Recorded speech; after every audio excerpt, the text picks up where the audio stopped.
showtime. And that is right. It is showtime, ladies and gentlemen. And welcome here to Circle the Debate Podcast, episode number 115. Ladies and gentlemen, damn, 115 episodes. It's a lot, but yes, we're here, ladies and gentlemen. That's a lot. That's right, ladies and gentlemen. 115. Say that in Spanish. 115. Well, I don't know that second word. Quince, like quinceañera? Yeah. Ciento quince.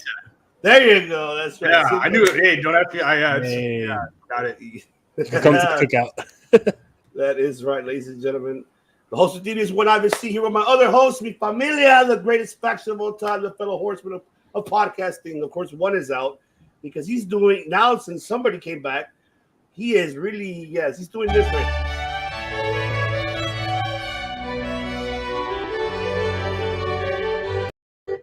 Yes, Matt Callis is unfortunately not here today because, of course, by God is back. That's the reason why. But I have my other mis hermanos, of course, the man who makes the dinero. That's why he has the last name Dinero for dinero, ladies and gentlemen. And he takes you back in time to ECW, WCW, WWF, TNA. And I don't know about NWA, but TNA. But everything overall, sometimes overall. Mike Dinero, ladies and gentlemen. That is what's good, everybody. And of course, the man who that shreds that guitar, the one, the director himself who directs you everywhere, anywhere, coast to coast, traveling coast to coast, and playing some good shit like this.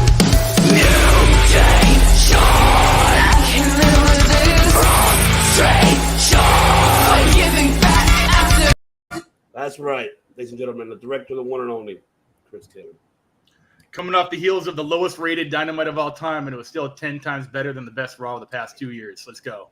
Whoa. All right. I mean, where's the lie? Like CM Punk said, stop me when I'm lying. Stop me when I'm lying is going to, I'm getting that. If I have room, I'm going to get that tattooed somewhere. That was a gold gem. Facts. That is right. What's going on, Clark Street? What's going on? Subscribe to Clark Street Wrestling Podcast. Man, before we get into Dynamite, before everything, let's get into what happened. Just very brief. I want to just talk about it. I don't know if you guys saw it, but I just want to give a congratulations to Impact for, and Devin was there too. Emergence was a fantastic card. That main event, oh my God, Josh Alexander and Alex Shelley tore the house down in that main event. Mm-hmm. Jesus Christ. Even with Bandito versus Oris, Callahan and Macklin. I love Macklin because he's an upcoming star, underrated, does not get the credit where he doesn't get. Impact, they better put the belt on him pretty soon. I think he's going to be the next challenger. I think he should be the next one up in line against Josh Alexander, but I'm looking forward for that. And Mia Yim, another great performance against Jordan Grace for the Impact Women's title. And, of course, we do have Deonna Purrazzo and Chelsea Green, the new Impact Knockout Tag Team Champions. So congratulations to them. Now I'm looking forward. That's the VXT. That's what they were in NXT, and now they're the VXT. I was going to say they used to use that name in NXT as their team. Yeah, and I'm happy for them. I don't know. Did you see it? Did you catch it? Yeah, most definitely. It was awesome. I really enjoyed it. And that main event, man, I really thought Alex Shelley was going to pull it out at some points, but it was a great matchup. And shout out to Josh Alexander and his title reign because it's something special right now. Oh, man, definitely. Indeed. But, man, just wanted to give a congrats to Impact there. Of course, everybody heard the news today, the breakdown of UK shutting down, and they'll be back. They'll be back 2023. 20 superstars from the NXT roster has been released, and because of the shutdown, and they're going to revamp. And now as well, Shawn Michaels is now the VP of talent development. So I'm looking forward to what they're going to do with the NXT UK coming up next year, 2023. But I'm not going to, future endeavors to all the release stars. Unfortunately, it sucks, man. It's 23. That's a lot of people. Yeah, that's like half of the roster almost. That might be the entire UK roster at this point. Yeah, you know what? They didn't have the biggest roster, so no, it was. Sure. I mean, this is not? You keep saying shut down and then it will be back. Is this just a revamp, or is there like a political or socioeconomic? Like, is it a pandemic thing? It's more of a what they had on the interview on Fox Sports in the UK. They asked him, so what's the plan? And so the plan is to go ahead and revamp NXT UK, and then at that time to head a different direction and focusing more to the European audiences. So with this hiatus from right now, is pretty much refreshing everything, like overall with the staff, creative, and talent. So I mean, they kept some of them. Just kind of a rebranding, but yeah, it will be back, and I'm sure a lot of these talent will come back. But also, that's gonna be a hard, 6 months to a year or so because Edwin left and he's not watching NXT UK right now. There he is. Nah, I had to sneeze. Didn't want to do all that on camera. That's all good. Yeah. I hope they flourish until then. I know that the scene out there is as strong as it's ever been, with NXT UK also being on television for the past 3 or 4 years. So yeah, maybe they'll bring some people over. Maybe they won't. Yeah, and then for me it was new. The Shawn Michaels thing. Yeah, those are 2 separate articles, right? He's not coming back as the talent VP for UK. He's coming back as talent VP for the main roster and such, like the American brand, right? Overall, actually, in the UK, yeah, I believe it was overall. Okay. So there's 2 different articles. Got it. Yeah. Yeah. So no, he's now he's the vice John president Laurinaitis, essentially, of Raw or of WWE. Pretty much, but more for NXT though. More for NXT though. Like he's gonna focus more on the NXT. Who's gonna help develop the talent? Dusty Rhodes. Yeah, I was gonna say he's in like that Dusty position. Cool. What do you guys think? What do you think about that? HBK's found some solid talent, Lance Garrison, and that's about it. So no, there was more than that. Paul London and Bryan Danielson. He found Brian. Yeah, I guess he Bryan did. Danielson was his. He found Bryan Danielson. He initially trained with Shawn Michaels. Girl Kim. Mm-hmm. Brian Kendrick. No, I don't know about that one because I was watching Spanky Pro Wrestling UPW way before he was ever Brian Kendrick. So he may have brought him up, but I don't think he did anything besides find him, perhaps. Because I know Bryan Danielson said that he trained with Brian Kendrick, so I figured it was with Shawn Michaels. But yeah, he may have trained with him at some point, but I know that Spanky was in UPW before he was anybody. When only I had heard of him as Spanky. And also, does anybody remember Matt Bentley from TNA? Or Maverick Matt or Michael Shane. Yeah, he also Michael Shane. Yes, I remember him. That sounds almost familiar. Yeah, I believe that was Shawn Michaels' cousin actually, but another good wrestler that was trained by Shawn Michaels. So nice. And Paul London too. I wanted to say Paul London too. He was another one who was, Paul London was the man in his day. He was like the first indie darling in that 2002 era. Like when he got signed to the WWE, that was a big deal because he was like Ring of Honor's first signee that went to the WWE. Yeah. Yeah, you'd only heard of rumors of this guy named Paul London back in the day. Yeah, that was he was definitely I don't want to the best kept secret, I guess you could say. And then when he finally broke, if you can call it that, on television, everyone's like, "Oh shit!" Yeah, that shooting star was nasty. Yeah. Oh man, I do love his PWG days, man. Him and Generico when they were a tag team in the PWG. Oh yeah, the Danger Beasts. The Danger Beasts. Those promos were amazing. Hell yeah, those were the amazing promos from fucking London and Generico, man. Sami Zayn. That's for sure. Let's see. What is going on, Jumpo in the Ring? That is right. Here we go. That's right. Subscribe to Jump on the Ring, ladies and gentlemen. Before we get into Dynamite, ladies and gentlemen, we wanted to get on this, pretty much segment that has been going on since the last couple hours. I mean, it's new for me. I didn't really pay too much attention to it. It got me confused, but then reading more into it, according to, of course, your Meltzers, your Alvarez, your Sean Ross Sapp, your Wade Kellers, the usual suspects who dig anything. But I mean, we're just gonna give our opinion because that's who we are. We're not them, but we're just opinionators giving our facts. So I'm gonna go ahead and get into it. So this is gonna be, man, right here. There you have it. What the hell is going on? But before we do, this is gonna be the debate of the week, man. This is the debate of the week. Here we go.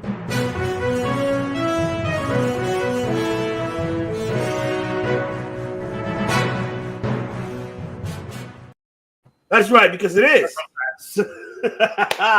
So CM Punk shoots on Adam Hangman Page on last night's Dynamite, calling him out the fact because of what, I guess what's further escalation of the story is, and thanks to De Niro for sending me the pic too as well, that it had to do something with Hangman's promo that he did during their feud heading into Double or Nothing during that promos. And I believe what the story is that Hangman, let me put up here the story that you pulled out here. That CM Punk went into business himself at the beginning. Okay, let's see. This is one important part. So Punk said a little bit of advice I suggest you take the apology. Okay, this comes from an interview that Hangman Adam Pitt a couple of days before the Nights of Dynamite, where he doesn't listen to the vets of AEW advice because he doesn't need it. That's clearly a rubber CM Punk the wrong way. So yeah, I guess that's part. But what I read more is that, I guess Hangman did not want it to work with CM Punk, and because the way how he approached when he came into the locker room of AEW, he was an asshole. It didn't, and pretty much was not. Let's see, are we traded? Well, the rumors are that's true. Good point. We have to at least discuss the possibility that they are, because it's content. Yeah. So indeed, yeah. On the side of possibilities, we'll have speculations, and we can address them as just that, speculations. Yeah, so, nothing here is confirmed yet, so we're not saying exactly. So I mean, yeah, it's indeed. So that's what we're just giving our opinions about it. If it is that because Hangman did not really want to work with Punk because of his attitude and to the AEW locker room, and I guess because the promos that Hangman obviously threw, which there was nobody who actually assisted them creatively. They discussed of what promos they're going to use, but I guess Hangman switched his promos on Punk, and Punk took it very seriously, and Hangman did not apologize. So CM Punk, of course, upset. I guess held it in was so long, but when his comeback, he gave the receipt, which that's what everybody's calling it. It's a receipt that he gave on national television to Adam Hangman Page. Now, yes, what's going on, Earl? How are you, man? Thank you so much for tuning in.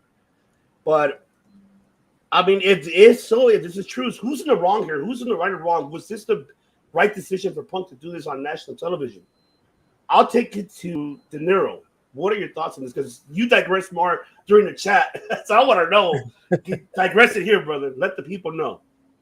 I mean, if CM Punk really had a problem with what Hangman did back in, May, then why didn't he address it in May? Like, why are we addressing this in late August? I feel like, I don't know, like last night was really weird when he called him out, and I thought that was really unprofessional. If you have a problem with the man personally, then take it to him backstage. By making a fellow babyface on the show look like a coward just because you have to give him your verbal receipt, that's unprofessional as fuck. Like, I don't know. Like, I don't feel like he needed to go into business for himself like that. And to be honest, like, I don't know. Like, I'm not saying what Hangman did was right. If you guys agreed on a certain promo and you go and you say something else, that's a wrong. But, I mean, if I'm CM Punk, I'm confronting him backstage. I'm confronting him when he does it. I'm not going to wait 3-4 months and then all of a sudden it confronts him and say, this is your receipt. Like, that's bullshit to me. Indeed. Director, give us your thoughts.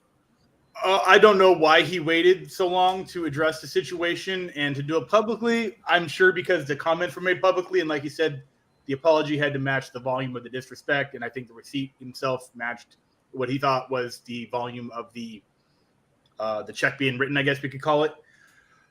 Yeah, I don't know what took so long. Maybe they were just not in the same place, same time, or he was waiting for a big TV moment. There's a lot of ways to look at this, and I'm looking at this from one thing that you learn in pro wrestling, and you learn this the hard way, and this is very inside baseball, and I think this applies to a lot of things that have elders, veterans, rookies, respect given, respect earned, is you do respect your vets. I don't know the details, if true, what happened backstage, locker room, if there was a situation where CM Punk came in, was acting like hot shit, and just rubbed more, whatever. I heard that's part of it.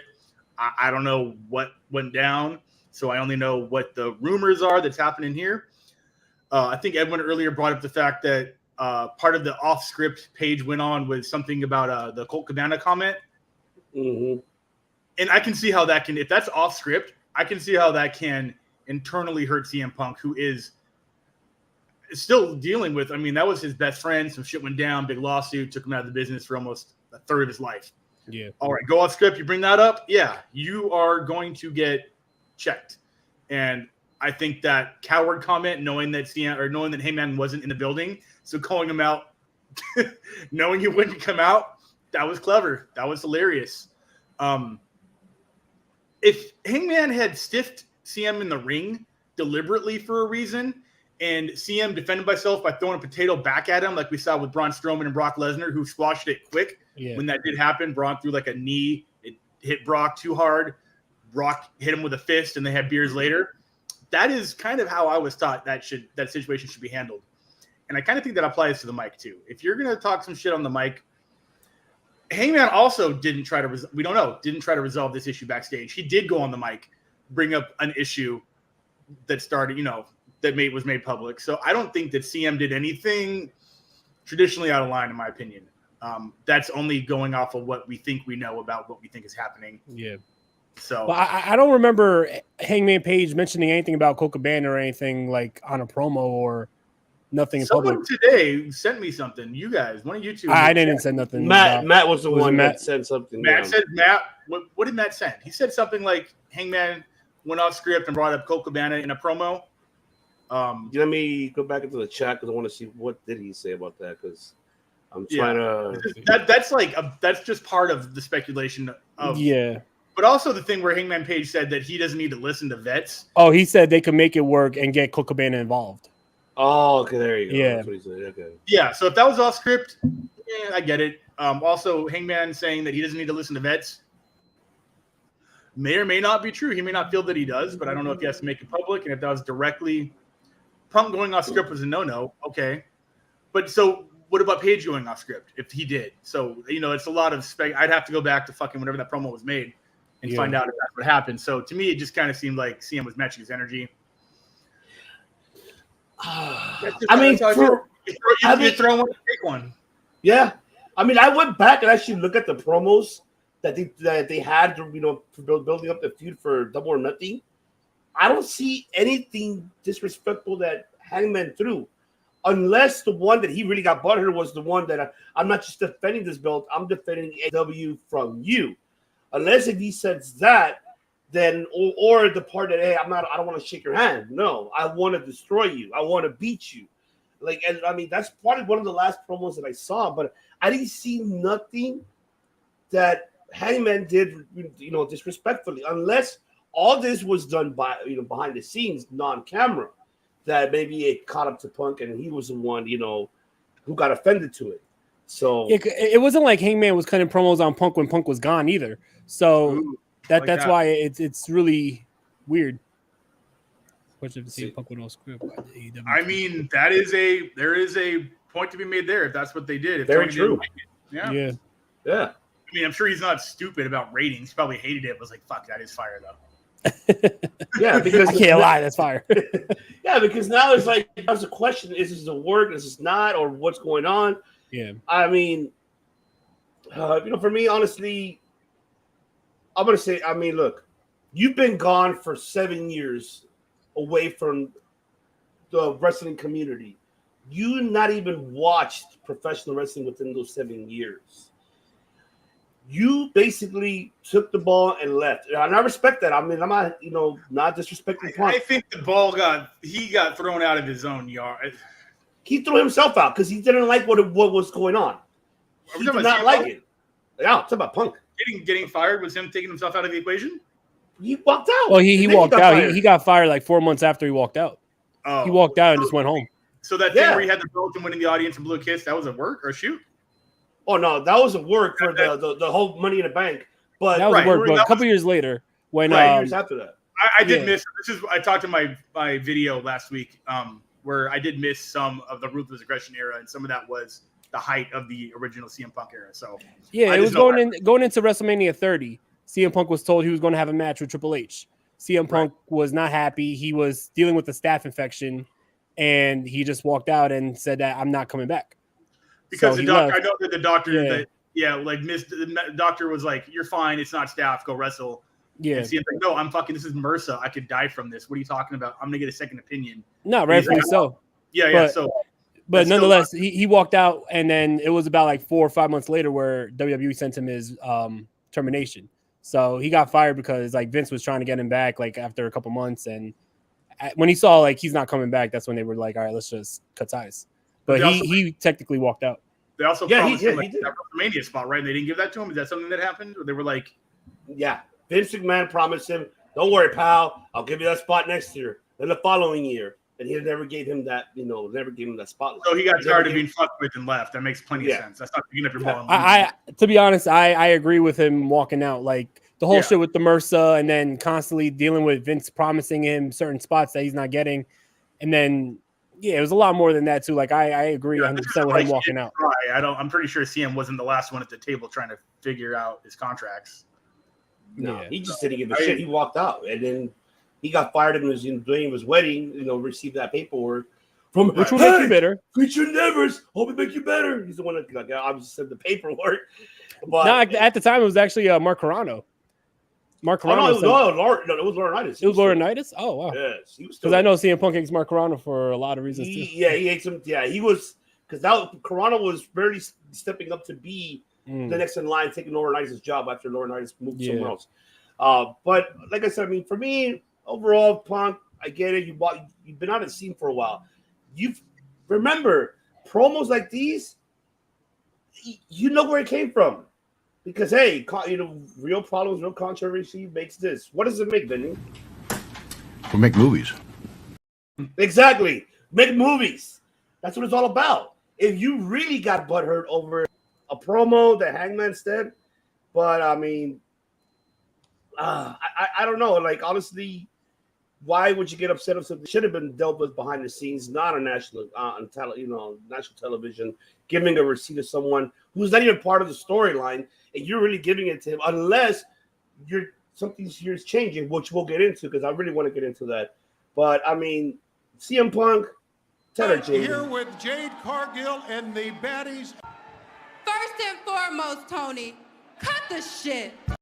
That's right. Cut the shit, Punk. If there's a scoreboard going up right now and what we're hearing a lot of is true, I am Team Punk on this one. So you can mark it 1 for Punk. But now there's also the rumors that CM Punk is unhappy in AEW, and a lot of the talent think that he's going to be walking out. And I don't see why he would be unhappy with AEW. To be honest, AEW bent over backwards for him. Like, he gets to pick his opponents. He got guaranteed a title shot, and he wins the title. And he still has the belt. Yeah, still has the belt, even though he wasn't in there. I know it was only like a month, but generally you get stripped in most work shoot situations like this. I don't know. I feel like AEW does a lot of bending over backwards for CM Punk. So for him to be unhappy with AEW, where is that rumor coming from? Is that a Belcher thing? Belcher. Belcher, Bleacher, or Metzger? That's what I tried to say, but I fucked it up. Belcher's a new thing. No, yeah, it was by Wrestle Observer. So I don't know if it was Meltzer or what's his guy's name, Brian Alvarez. I don't know what, like, everything on screen, he seems to be getting what he wants, so I don't know. Yeah, that's why it was confusing when I heard that he's unhappy in AEW, because it's like... Yeah, like, fucking him and MJF are going to go win the women's tag titles on Raw or some shit. I have no idea. Right. What else did he want? I don't know. Unless it's not like he's not getting all the Lucky Charms marshmallows picked out of his bowl on his trailer or some shit like that. He's really the highest paid guy. Highest paid guy in the company. He is. I don't know. I mean, what more do you want? You know, what's going on, brother Tim? What is going on? It's good. You think Punk set this all up himself? That's a good question. I mean, is it? I think once we get into the Dynamite right now, because I think there's a lot of questions that we would love to have the answers, but we're gonna have a lot of assumptions to this. There could be a lot of scenarios. Well, I think the intent of, pardon me, that's a coffee thing. I think he wanted to get his boos where he wanted to get them, and he didn't care. So I do appreciate at least his ability to go between cheering and being booed exactly when he wanted to. I think he did all of the boo. He deliberately generated the boos and the cheers. It wasn't like he wasn't trying. So he is, superior mic control. Absolutely. Oh, yeah. Hell yeah. Oh, yeah. Now it's time. It's not bedtime. It is Dynamite! That is right, ladies and gentlemen. It is time to do some recap for AEW Dynamite that happened 24 hours ago. Man, besides the shoot promo of Hangman, but overall, this event was not much matches, but a lot of promos. I'm seeing that they're really working on developing their repackaging on their promos, their recaps, their highlights. I'm enjoying it. That at least they're doing it. Hey, yeah, they're doing it. So I'm happy. I guess they really are. They're listening. They're TK. You're fucking listening. I know you are. So don't come over here that you're not, because I know that you're listening, TK. I know you are. That's fucking bullshit. Oh, you're bullshit, damn it. You are watching us and you're listening very carefully. But yes, let's get into it with of course, oh my God, where do I start now? I'm just trying to get let's start with this, man. The theme of the night, and goddamn, they really rubbed it in. Let's count it. How many dragon references can you make on 1 2-hour program? Motherfucker. Right. I get it. Game of Thrones prequel coming out Sunday, HBO Max. It's going to be probably pretty good. I'm into that sci-fi fantasy bullshit, and Game of Thrones is I like Game of Thrones. I'm not getting Game of Thrones tattoos or anything, but I will watch this show. But motherfucker, American Dragon, Dragon Killer, Dragon Lee, Ricky the Dragon Steamboat, Don the Dragon Wilson, Pete's Magic Dragon, Puff the Magic Dragon. It was just Dragon Central. Don't forget Dragon Ball Z. Dragon Ball Z. Dragon balls across your face. It was fucking dragoned up. Also, it was like any pop they could get in there. It was just paid promo, and I almost got sick of it. It was almost level to let's get in that DeLorean and bring back RoboCop walking out to WCW. Holy shit, it was that bad. Oh my God. Oh my God. Yeah. Oh man. Well, yeah, let's get into this segment here. Punk and Moxie segment. Let's just get into it. I mean, of course, besides the Hangman situation, but Punk calling Moxie the third best wrestler because the second one is obviously his best friend, Eddie Kingston. And Moxie just coming out. Look, man, you can go ahead. The only reason why you came back because you were broke, you needed the money, and like this segment, that's a shoot, and I fucking enjoy it. And he's like, man, and look, we could get pretty much we can fight right now, man. You ain't gonna do shit, and I love how Moxie brings that animosity and like he comes in with ruthless aggression for sure. Oh, we lied, baby. Did he kiss him? I was trying to figure it out. Did he kiss him? He did kiss him. He kissed him. Yes, he did. Because I went back and looked at it again. He gave him a peck, and I was like, "Oh, that was triggered." I was like, "What did he do?" And then I looked, and I went back. I was like, "Did he kiss him?" You did, yeah. Me too. Yeah. I'm like, "Wait, did he?" Yeah, and I went back, and then oh shit, he fucking gave him a peck. That's twice in a week he kissed a guy. Watching the clip. Let's see it.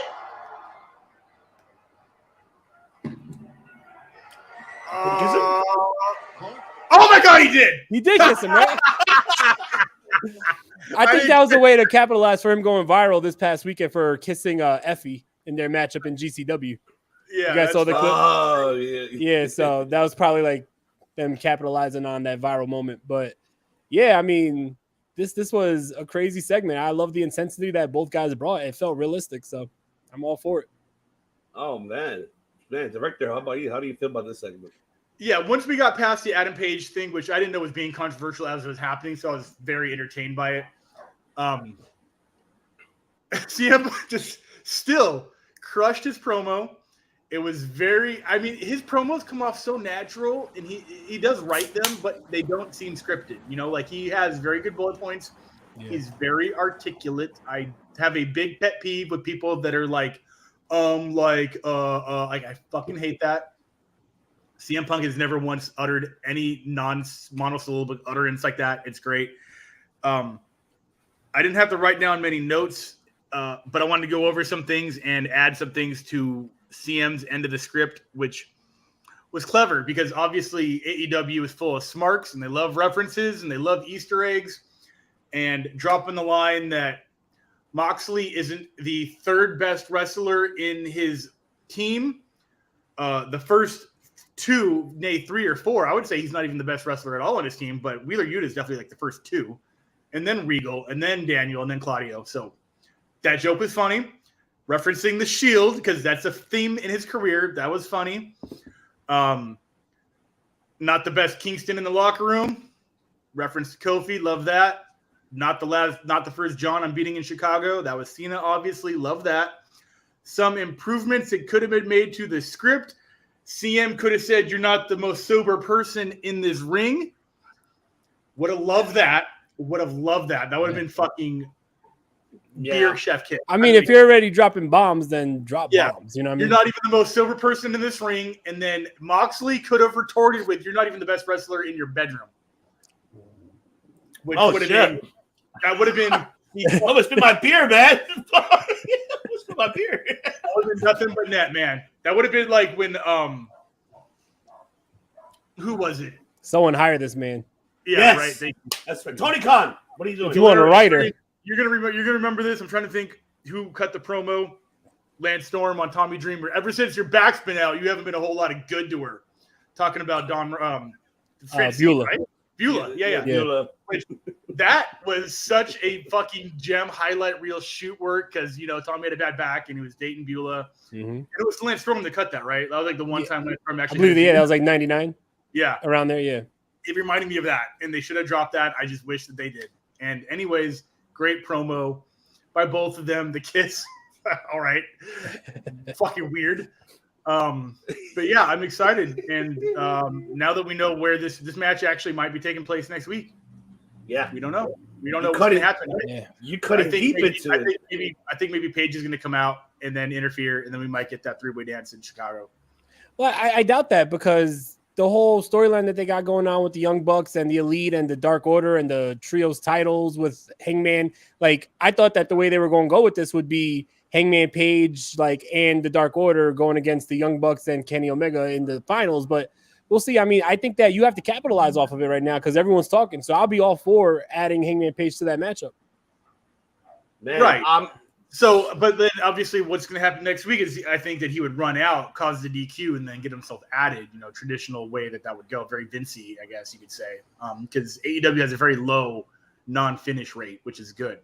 Yeah, for sure. And that brings the question, what's the status of this? Why do you feel that Tony Khan made the decision to go ahead and put this title next week instead of waiting for All Out? What's the plan here? What do you think is the plan? That's what I think. I think that was the plan this whole time. I don't know if that was based off of what happened with the Page thing. I think this wasn't an audible. I think that they already had this planned, and besides my speculation, I don't know where else it could go. Besides the non-finish leading into the paper, maybe MJF gets added, some shit like that. Thank you. I wasn't gonna get into that because the fact is that I still feel that Punk is not 100%. Like I said, right now, I'm gonna be honest. He looked pretty shredded, as shredded as he's ever seen, for sure. I hope you're fucking kidding me, man. I hope you're fucking kidding me. De Niro, what did we say last week? What the fuck did we say? Yeah. All right, CM Punk makes his return, and they keep on making reference to how good he looks. Taz is like, "Oh my god, look how great shape he's in." To be honest, he looks the fucking same. CM Punk. I can see some veins and a little bit of cuts, a little bit of. I guess He's a little crispier. He was in good shape before he left. It's not like he came all bulked out and they're like, "Oh my god, look at the difference." He was a little. I don't want to say. I would say puffy, not soft. He just looked. Now he looks like he's actually lifting less weights but more reps as opposed to the other way around. It just looks like he kind of when Moxley was never small, but when he took that hiatus and came back as the exterminator, he had been benching heavy weights, and that was just a small change to his routine, and you saw it. So I think CM kind of did that a little bit in his days off. Man, like I said, I don't know what direction they're going with this. I still feel that Punk is not 100% because by looking at him going with those punches with Moxley, you could tell that that right leg was so tense up, and he held it. He made sure he used his left foot to stop more than his right foot because the right foot was the one that he pretty much. CM Punk has a body of a house mob. God, Kofi. Yeah, but like God. Punk's mom that like lifts groceries and kids all day. They need a bigger draw for MJ for champ, and that's what I was gonna get to. Is this match being on Dynamite, not an All Out is brutal. Punk is one of the biggest matches they can put on, but that's a pay per view match, not a Dynamite. Awful. I'm with you, but I'm not mad at getting this match for free though. I mean, either I'm not mad, but I feel that Punk is not ready. I don't think he's ready. I will be pissed off if this goes to a draw and then they put it for the event. That is one scenario that I can say that I'll be upset because it's like, then why book it? Why the fuck did you put it for next week then? For me, it sounds desperate. Honestly, but if you remember, we literally was in the same position 1 year ago at this time because if you remember, it was Kenny Omega going against Christian Cage at the pay-per-view, and they had a matchup on Rampage 2 weeks before the pay-per-view, and they had the rematch at the pay-per-view. Yeah. So, and they just said, oh, well, one's for the Impact title, and then the one at All Out's going to be for the AEW World Champion. But nonetheless, we saw the pay-per-view main event with a clean finish like 2 weeks before on Rampage. So it's the same thing. I just feel like the only thing that scares me about this is if the rumors are true that CM Punk does not want to be in AEW no more. I'm scared that this is the thing, since it was announced later on in the night, that maybe something happened in the back and maybe CM Punk said, I'm not doing the pay-per-view. So they were like, all right, let's get this title match out the way. And then let's pivot to another direction for the pay-per-view. And then CM Punk may be walking out. Because it's a little weird that all of a sudden now they're rushing the finish of this feud between him and Moxley. And then there's rumors that he's unhappy and doesn't want to be there. Yeah. So I hope that the rumors are not true. And I hope that this is not just a way to get the match out the way so CM Punk could just leave. Yeah. I mean, I agree with that. I can't see a future of him anywhere else unless he really, really sat down with Trips and was like, bro, we're adults. Let's figure this out. And I don't see that. I think if he walks out, he's done with wrestling. Bret Hart has come back, and that was the conversation we're having now 10, 20 years ago. Anything is possible. Yeah. I agree with that. True. So I agree.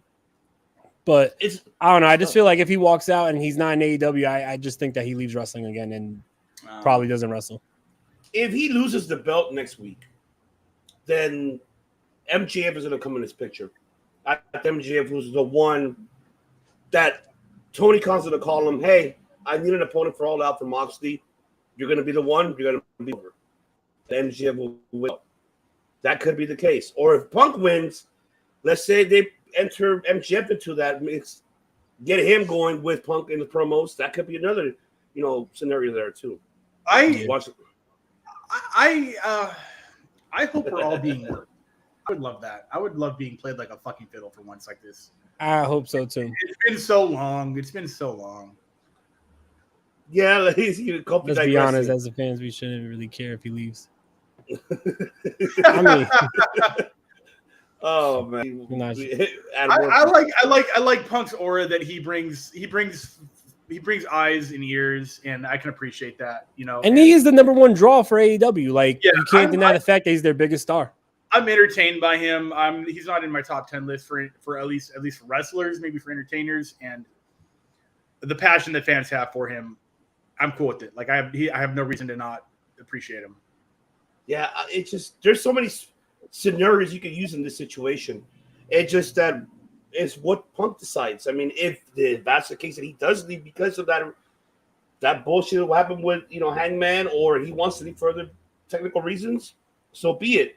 Or he's not 100% ready. Maybe he wants to drop the belt. For him, it makes no sense for him to be a champion if he's injured. Why should he feel that way? Understanding that Khan wants to, that's his guy. That's his dream guy to have, and that's the guy he wants as his champion. That's why he never stripped him. Why he created an interim. He did it before with the TNT with Cody. So there's so many ways how this can be resolved. But I think it comes down to what's going to happen next Wednesday. The outcome is where we'll get a better understanding of it. And what about if this match doesn't even happen at all, too? That, like how Clark Street, what about he does really walk out of this and show up? That's another thing. I mean, yeah, he does. He's a draw. He is. He's a legit draw. He does bring it. I'm not disagreeing at all. I'm with Chris, too, that he's probably the top entertainer, but he's no longer that wrestler that we saw 15 years ago. Or, no, he's that Ring of Honor Punk is gone. Obviously he's no longer there. So I just with this scenario, I don't. We have to wait to see. We can throw so many assumptions to it, but I think we'll get the answer next Wednesday and find out. And once we do, then we'll get an answer what direction they're heading with All Out, because I think that's where the main thing is. What the fuck's gonna happen All Out in Chicago? You need to have a main event. So my last resort will be bring MJF back, and that's gonna cost Courage at his best. And I feel that MJ is the right guy, which he should have been already a champion by now. I said this a while back. MJF would have been the one winning the belt at All Out. He should have been champion at All Out, beating either Hangman or Punk, which I still feel that way. If they're going to take it away from Moxley, give it to Punk, and going to give Punk an opponent, should be MJF. Should be MJF to be, involved and have MJF come back and cut all this promo. Remember, at the Dynamite, when he cut that promo, the camera, I don't know if the camera caught it, Punk went out there looking for MJF. Like, what the fuck's wrong with you? Why'd you cut that promo? So it should lead into something that was MJF too. And you have your homegrown AEW star winning it over Punk, which should makes, for me, sense that should happen in Chicago with him, MJF and Punk. If we, like I said, we don't know what's going to happen next week. If it will be a tie, or no contest, we don't know. I could tell you that probably in typical AEW fashion, this will be the first match of next week. I won't be surprised either, because that's going to be the highest rating. Just like the Bryan Danielson Kenny Omega was the first match. Well, that was the first match of the night.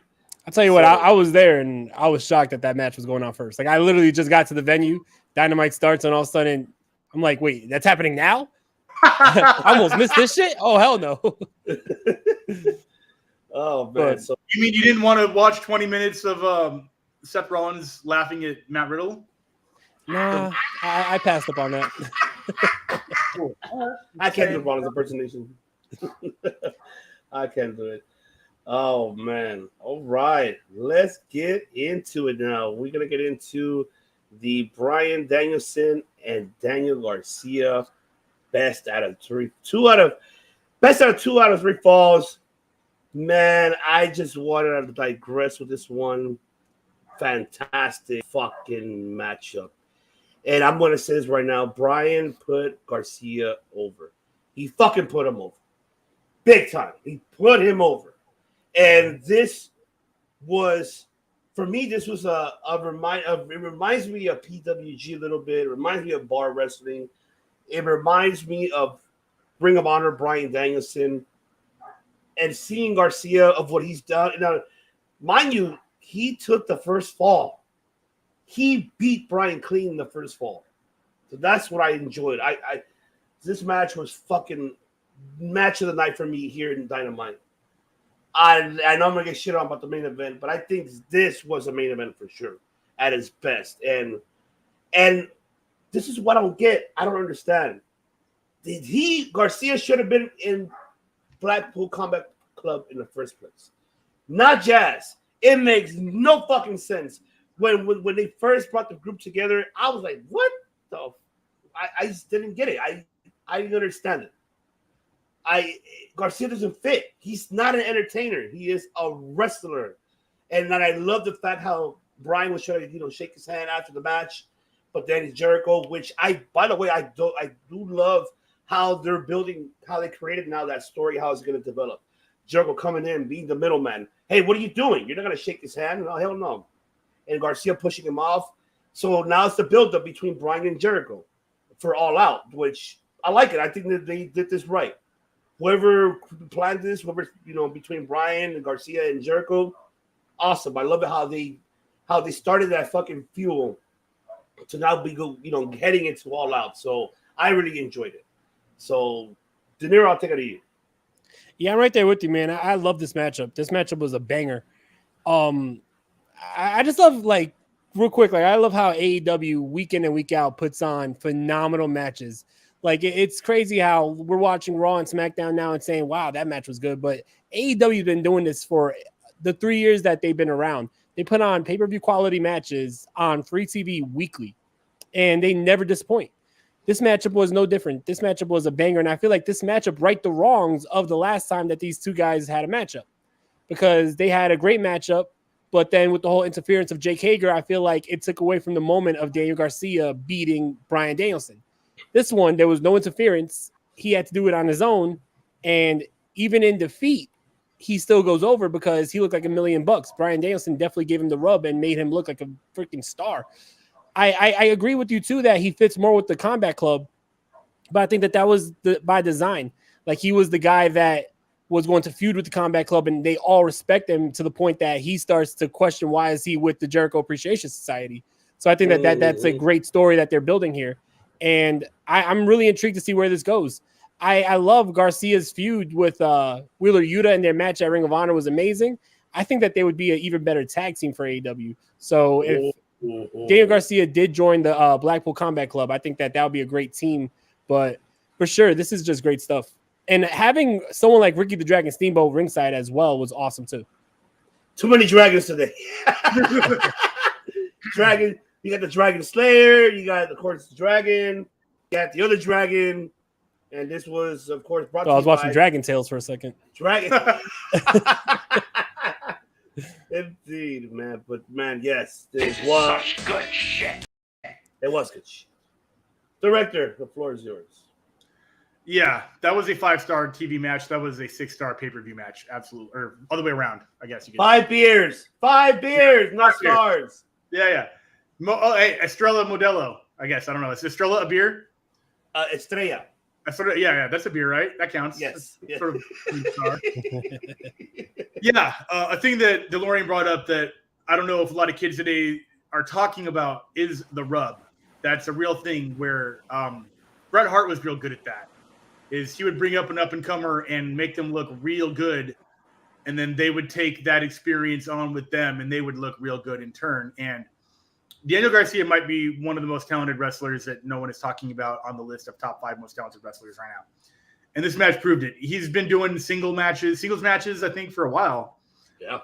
He was in a tag team originally, right? Was he in like Top Flight or something? He was with 2.0. 2.0, that's right. Yeah. So yeah, when he started going singles, and then with these, I mean, each time he wrestles is with a bigger and bigger name, and he's with the biggest name in the business right now. Yeah, perfect match. The longer it went, the more I felt tranquilo. I was like, it was like watching a movie where it's just 20 minutes of action, and you're just like, it's like the end of Django. You're just like, just keep it going. Just keep it going. I was like, motherfucker. Such a great movie. Yeah, I loved how the game plans would work against Danielson. He would move, Daniel Garcia would start using the American Dragon moves. I love the swearing. I love all the motherfuckers that was dropped in that. I love that they didn't. I mean, at least in my feed, they didn't bleep them. So no, they didn't. Okay. Yeah. I love that.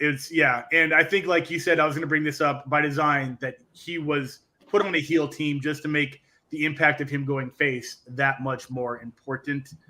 But then also, if you do put him in Blackpool, that's a lot of people, and that's a lot of competition within itself. He is on par with Wheeler Yuta as far as in a similar division of mid-card, U.S. title, Intercontinental title. So there could be conflict there. Maybe they feud, and then maybe one of them have to like loser leaves Blackpool, something like that.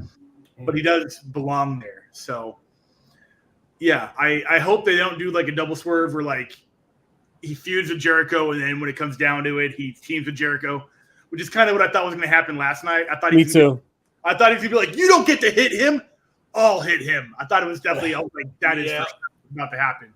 Yeah. And it still may. It's still May, but yeah, I don't know who's Bryan and Garcia would be team shots. That would be fucking match of the year. That'd be for real. Easy. Now I got to see it. Yeah. Now I want to see that. You have to will it into fruition, manifest that shit, bro. Law of attraction. Yeah. But let me ask you. No complaints about that segment. Nothing. Perfect. Oh, okay. Tranquilo, Tranquilo, right? Tranquilo. Yes, you were. But let me ask you this, which I the follow-up question. Do you guys like this, how the beginning of the storyline now with Jericho and Bryan heading into All Out?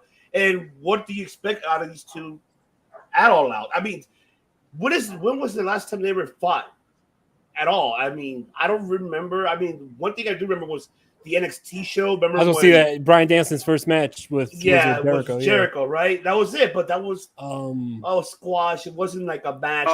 Something happened at an elimination chamber. That might be the one you're talking about. It's a good question because I don't remember. It's definitely been a while. I just googled it and I see like a highlight reel from an elimination chamber, but that might have been the same thing you're talking about.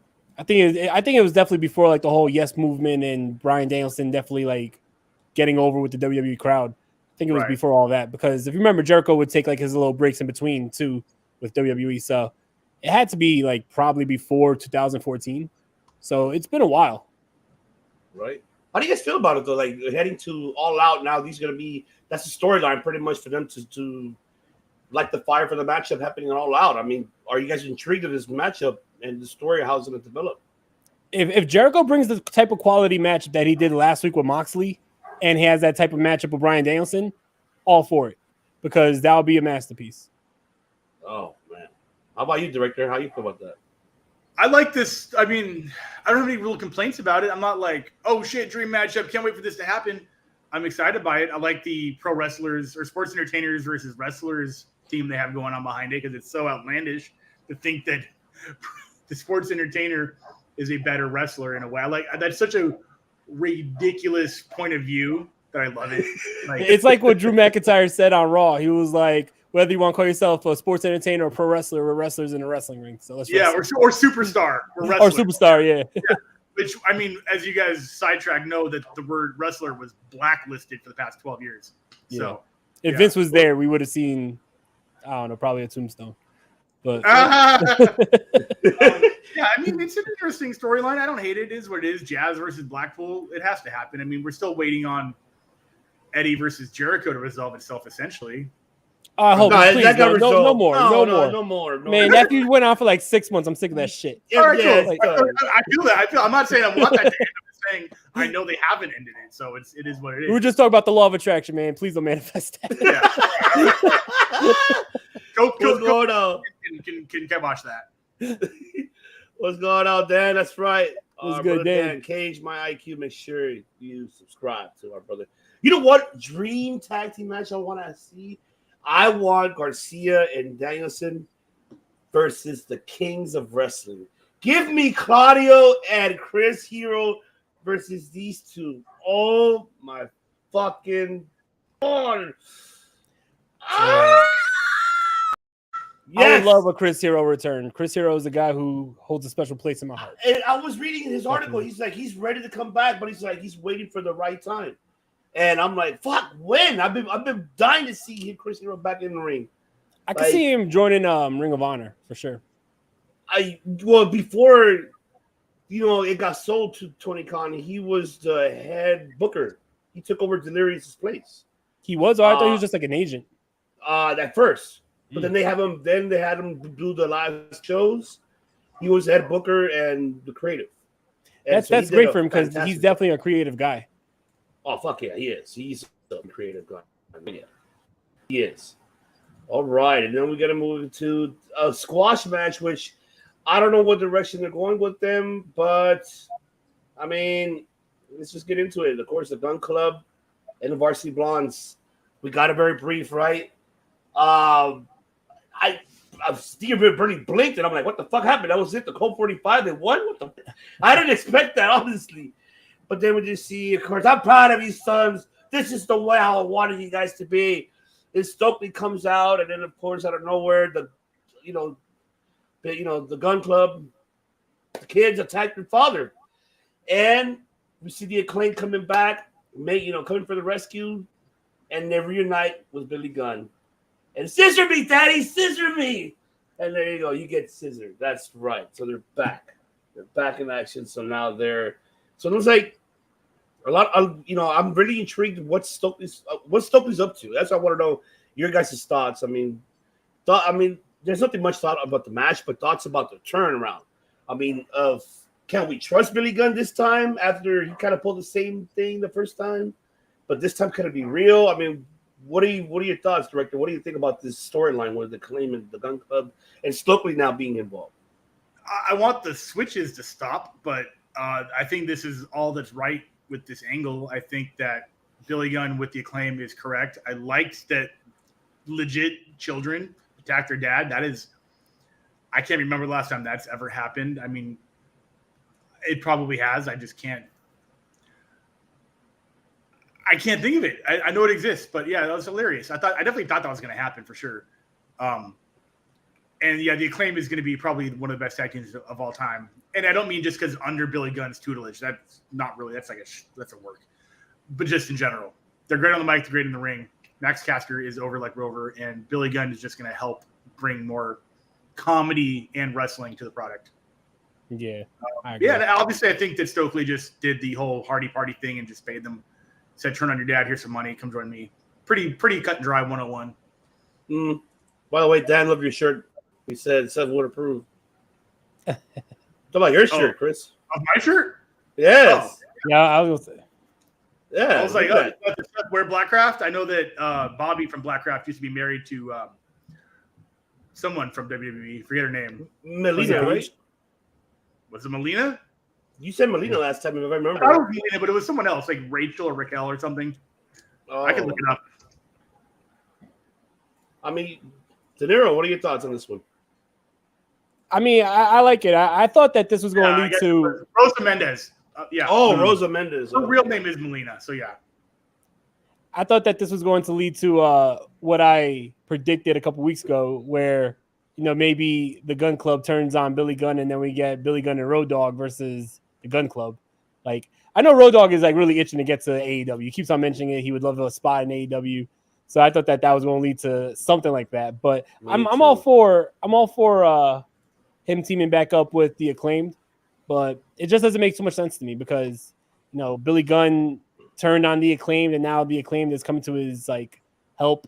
I don't know why they're even involved with it if this is like their own thing, but whatever. I mean, I'm for it. I don't know how much more mileage you could get out of the Gun Club versus the Acclaimed. They already had their dumpster match. Like, what else are you going to do? I'm with you. I don't know what's next. I mean, I think they should end it all out, and if it does, and what I would love to have it all out was to have the Gun Club bring over. See, he's a real dad. Road Dogg comes out with them and just accompanying him to the ring. You see Billy Gunn's face, like, you son of a bitch. I'm not feeling that at all. I would love that. I mean, shit. Come on, like, really? You took over my boys? Like, you stole my sons? You stole my sons from me? I would love that. I think that will catch my attention. I don't think that would help the Acclaim, in my opinion. But I mean, it would be funny. I mean, yeah, overall, it would be funny. The New Age Outlaws are my favorite tag team of all time, so that would be something that would play to that, But I don't think that's going to push the Acclaim forward. Nah, yeah. No, I don't think so either. But I think this is the way to kind of end the storyline between both teams, because these two teams, honestly, and I said this weeks ago, that they're hot. They're ready to go. Now it's time to push them. You have the Acclaim, which when one is over as heels, now you're transitioning as faces. Now it's the time to put the pedal to the metal with them after the storyline's over and start progressing that tag team division more to give challenges to FTR. I mean, well, who's the champions? Besides FTR, Swerve and Glory. Yeah, at least that. And as for Varsity Blondes, I make them heels. They need to fucking be the heels of the Hollywood Blondes. Break them up. Or break them up. I think I like the team of what was it? Brock Anderson and Brian Pillman from Ric Flair's last match. That was a much better team than the Varsity Blondes. Nobody cares. I mean that respectfully. It's not their fault that they're trying to be the Hollywood Blondes, which obviously is a tribute to Brian Pillman. But no one's cheering them and no one's booing when they get beat up. That's just it's not their fault. And that's what you don't want as a wrestler. You want the fans to have some sort of reaction to you. Like whether it's booing or cheering. Like when the fans are silent, that's when you should worry. Yeah, definitely. I mean, speaking of that, I mean, we just see the Private Party and Swerve and Let's see. Probably should be healed. Swerve and Keith Lee. I guess they're heading into Rampage on Friday night for the tag team belts. What happened on Private Party, man? I wanted to ask you guys. How do you guys feel now? Remember, like 3 years ago, they were like one of the hottest tag teams.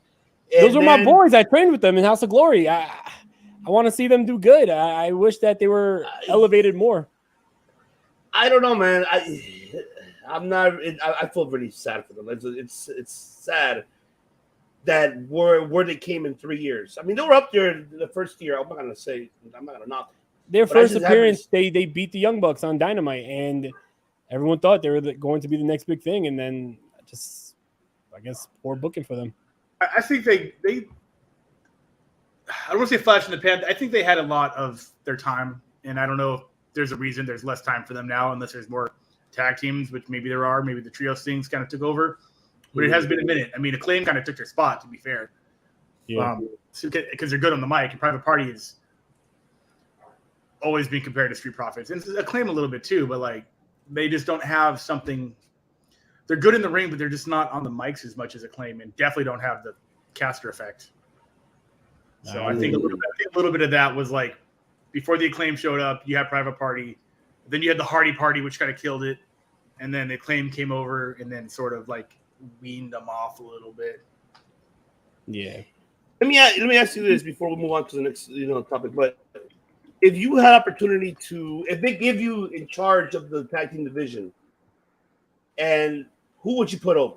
Like what team would you help develop right now that needs development?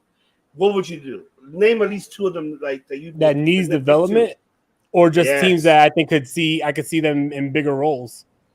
Like which one? That too. Overall, both. Like a team that needs help or a team that needs a push. That's help and a push. Help and a push. All right. So one help, one push. Yes. I think for a push, for sure, it got to be the Acclaimed. The Acclaimed is so over. Like I could see them easily winning those tag titles and becoming huge fan favorites. For help, I always thought that the Butcher and the Blade was a great tag team with a great look, and I always thought that they would be future tag team champions. So I think for sure I would help them because they shouldn't be in the spot that they're given. They're barely seen. Butcher is definitely a hell of a wrestler. The Blade has been around for a long time, and he's a great wrestler. And you see, you constantly see Butcher in better shape than he was the last time you saw him, and he's trying to get better. He's progressing, and I don't know. I just feel like they deserve a lot more than what they are getting. I do like Dan's point. He's like top flight, but Darius needs to be fucking healthy, man. If Darius could stay healthy, like he came back for one match and then unfortunately hurt himself again. Yes, I mean, director. What about you? Yeah, I agree. I mean, they are pushing the Acclaim for sure. I don't know how soon they're going to get those tag titles because they're kind of riding the FTR jock right now, which is totally fair. And then for help, I mean, we talked about what needs to happen with Varsity Blondes, whether it's breakup or shakeup. I don't care either way, I guess. So if I had to pick a team, I don't know who needs help. Like, I can't. I still got Butcher and Blade. Is there a tag team rankings on AEW or is it just singles? Yeah, tag team rankings, but it's not as. It's fuck the rankings. I'm not even looking at the rankings right now. No, I'm not worried about the rankings. I'm just looking for the roster. Oh, Jesus Christ. Let's see. But I mean, it just I would help. I would really help Butcher. I'm with you. Push Butcher and Blade. And who I would help too will be Bird Country. Because when you say help, I mean like a lot of the tag teams are just veterans who are in a tag team. Like Men of the Year are two veterans. Young Bucks are veterans. Santino Ortiz are veterans, so they don't need help per se. So I mean, maybe Butcher and the Blade just because they're really, again, kind of never cheered, never booed. Even though they're heels and they're always like in the middle of the mess, they're definitely the henchmen of whatever team they're with. So I think they should just be their own entity. Like they can be their own entity. And I don't even know where they're at right now. Are they in Jazz? Are they in the Pinnacle? Like where the fuck are they? They're somewhere. I don't know. They were with Hardy, and then that whole thing broke up. The family office thing. They need a better. I mean, honestly, to be unoriginal, but it would work. They need to be more in a acolytes position, an APA sort of deal, where like they're just hired for some shit, which I would be cool with. If they did something like that and it was very obvious it was an APA ripoff, I wouldn't be mad about it. And that's kind of what like they were when they came in. If you remember, MJF was just using them as hired guns, and then thought that was the gimmick that we were going to have, but then we like fell away from that. Speaking of fell away from that, which I'm falling away. I don't know how you guys is this damn fucking feud. I'm sick and tired of this feud already. I am not invested anymore. I'm losing it. They're waiting so long to pull the trigger. It needs to happen. It needs to. I am not invested in this damn feud.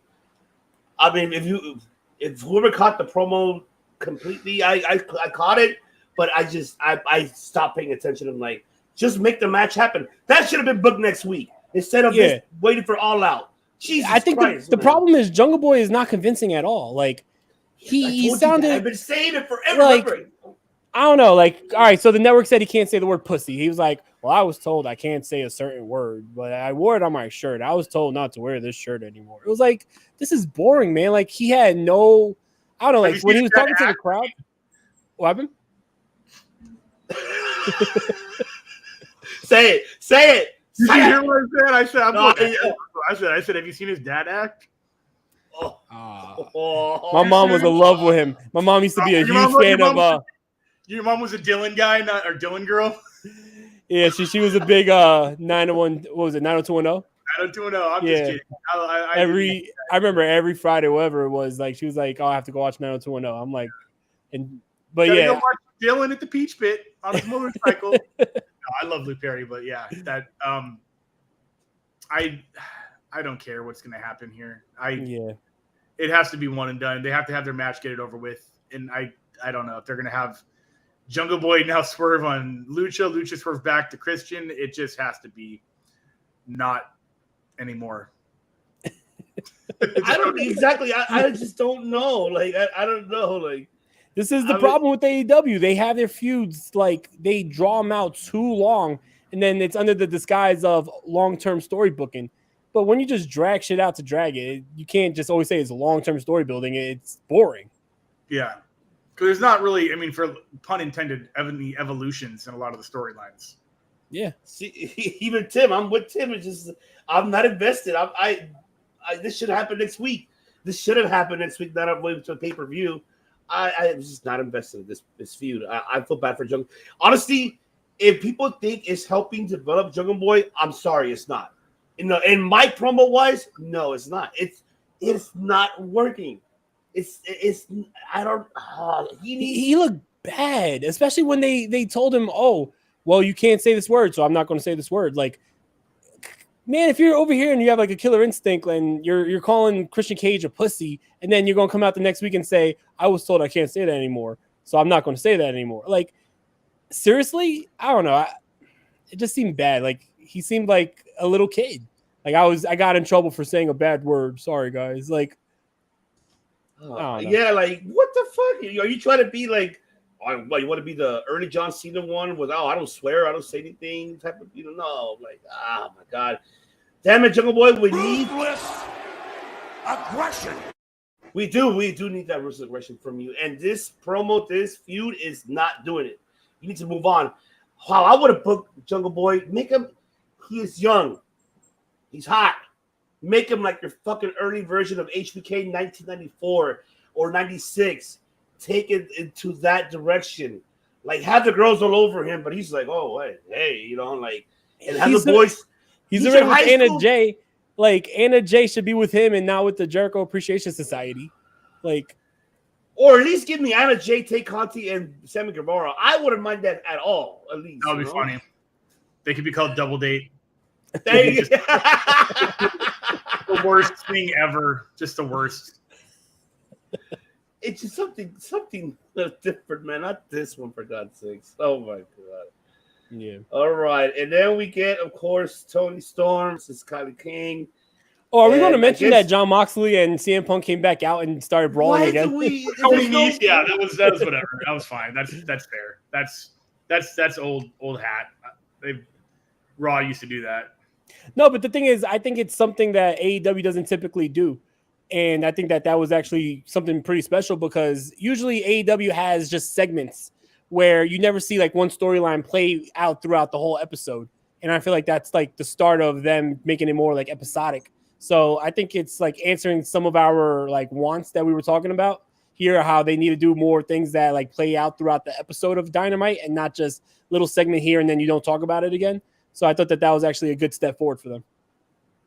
Agreed. Give me what I want. That's right. They're giving it to you, bro. They are. Yeah. But this one, this is where I'm really kind of upset with the women's division. I feel bad for Thunder Rosa because after this match, it was already announced that now Toni Storm will be facing the rematch at All Out. And something's telling me King should be. Yes, she should be. Wish she's part of the CCW up in Florida. But the women's division, okay, this is my concern. We haven't even seen Cargill get booked against Athena. Statlader's out 6 to 8 months. She was going to get her push. It sucks. She's out with a torn ACL. I wish she had a speed recovery. She should have been the TBS champion by now. This is why whoever's booking the women's division is frustrating me because I don't know what's going on here. So it looks like they might take away the belt from Thunder Rosa. I mean, is that what it is? I mean, and then people are going to, I'm going to say it right now ahead of time. If that does happen, people are going to trash Rosa's title ring. Guess what, ladies and gentlemen? This is not Rosa's fault. Blame the booking who are not booking it correctly. The one thing she did fucking do is went to Japan and defended it at Yoshio Tokyo Pro. And like how people shitted on Hangman's Page title ring, they're going to shit on this one. But then what's next after? Let's say Toni Storm after, then what? What I'm saying is they could have been different feuds right now. We could have seen maybe Athena be the next one up in line. Where's Ruby Soho? She's healthy. Like, this is where I digress of the women's division's booking. That someone needs to fucking fix this, man. I'm not saying that the match won't deliver, but it's not. If the fans are not invested, I'm not. Guess what? We know who's gonna win. I have a feeling they're gonna put it on Toni. I think that's it for Thunder. It's sad because she hasn't gotten the proper title ring, but that's not her fault. You get me? So it's like, that's why I digress about this and why I wanted to bring it up. You know, I'm throwing the pipe bomb. Fucking Tony Khan, you're full of shit. But I don't know how you feel, director, man. I digress. I think that Kylan King deserves to be on Dynamite now. She's had a run on Dark, and this is definitely her coming out party. Hell of a fight. Good. I mean, no botches, which is good. I don't judge botches anyways, but like, it was a good storytelling match. The match overall, I was not disappointed in, so I had no complaints about the quality of wrestling in that match. And you're saying that Toni beating Thunder Rosa diminishes Thunder's title reign? I don't think so. So Toni already has a clean loss to Britt Baker, right? Was that for a title shot? Yeah. Yes. So I hate that. I mean, I don't honestly, if that match didn't exist, I would think Toni was going to lose this because I don't know how damaging 2 clean title losses within a couple months would be for her career. I'm sure her career in the ring could recover, but I don't think it damages Thunder Rosa that bad. I don't think people are going to be like, oh, Thunder Rosa was a paper champ who ain't shit just because she lost to Toni Storm, who in herself is a quality wrestler. Yes. That's my opinion right there. Is I'm not going to be mad who wins or loses that match. I don't think anyone's career is going to suffer that bad if they take the loss. Yeah, but yeah, no, I mean, of course, I'm not like saying it like that. But what I'm trying to mean is just like the title reign itself. People will, unfortunately, you'll see it in the community, in the IW's community. They'll shit on it because this is like this would make 5th women's champion in AEW ever. Is that it? What we're at right now? It was. I believe so. Yeah, you're right. That's not bad. No, it's not. Yeah, it's Caro, Nyla Rose. I forget who. Rio, Nyla Rose, Britt Baker, Tony Thunderstorm. Thunderstorm? Yeah, sorry. Our name. Who did Britt beat Nyla before it? Is that where that came out of? No, she beat Sheeta. She beat Sheeta. So yeah, Sheeta. Okay, yeah. So this would be the 6th time, and that's not that bad. It's not like the 24-hour title or something like that. So if you're talking about like, oh, it's been so many title changes, it's been diminished. I also don't think so. So I think where the problem lies is it's not that Toni Storm is going to win the match. I think that she would be the right person to go over too. Agreed. I just think that it's just the title reign for Thunder Rosa in general. Every feud that she was in, there was no real feud. It was just, this is who you're going against. They have maybe like 1 or 2 promos, and then it's like you don't talk about it for a couple weeks, and then the match happens. She had only one time where there was like a feud where they were talking on the mic and cutting promos back and forth. And it was with Serena Deeb, and the Deeb feud really didn't help Thunder Rosa because like it kind of exposed her on the mic. So I feel like ever since then they've been scared to give her any mic time for anyone that she's going against. And then they did rehash the whole feud with Britt Baker numerous times during the title reign. So I feel like that's the only reason why it's not up there with one of the top women's title reigns, just because there was no real stories behind any of her feuds. So if she loses it here to Toni Storm, then it's like, all right, what did she do with the title? She didn't do really nothing with it. Even this feud with Toni Storm, it's stemming from last week when Toni Storm says, I want a title shot. And Thunder Rosa says, we'll talk about it. Like, that's the storyline? Like, seriously? Exactly. That's my point. It's just bad fucking booking of how the storyline. How is the storyline? We'll talk about it. And then all of a sudden, it's booked. Like, that's literally how you got your fucking... All Out is their biggest show of the year. That's your women's storyline going into the show? Hey, I want a title shot? All right, we'll talk about it. All right, let's do it. Like... I want my title shot, all right? We'll talk about it. We'll talk about it, okay? Well, you know, even everybody right here in the chat is like, you see, I love Rosa, but your title was booked poorly. I hate one-on-one. Rosa, yes. Yeah. Hey, Kofi, man, I love Kofi. Tony listen to start the title. It's also time for Cargill to end the streak. It's getting old. It shows us. If Jade Cargill can go 100-0, and I'd be cool with it. Her program didn't help. We'll go back and forth with their story that has been progressed from Forbidden Door. Okay, I rather DB in this spot. I wouldn't disagree on that. Storyline subject to change. I think we have 2 weeks. It's too soon to put Baker back into this program. I don't think that her character development is too good to rush it for sure.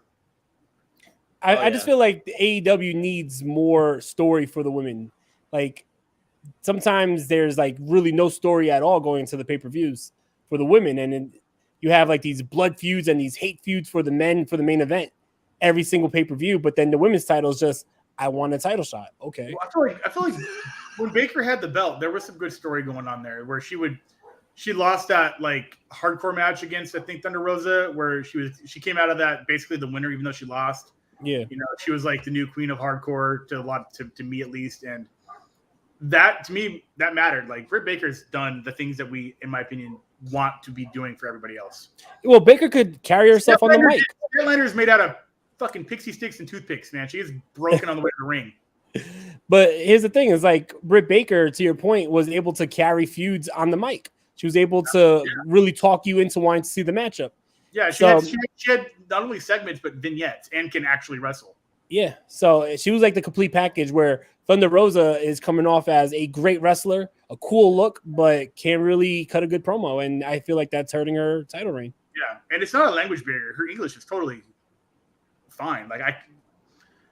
So I don't want anyone to hear anybody, oh, she doesn't speak English very well, I can't understand her. I've heard that. That's bullshit. You're just not trying. But if she did have maybe, I don't know, like a Goldust, you know, who is technically in her corner, I think more of that might help, you know, put him in the his father's role with her. Mm-hmm. It's a cheap pop, but it might help. It might just get her past that barrier. Not the language barrier, but the popularity barrier. Kofi, really? Got him. Oh man. I just wish they could figure this out, man, because there's a lot of storylines so you can help with the women's division, especially for. I'm not disagreeing. I love. Oh my god. Okay. Oh my god. Oh my god. Oh my god. Oh my god. Oh my god. Oh my god. Oh my god. Live.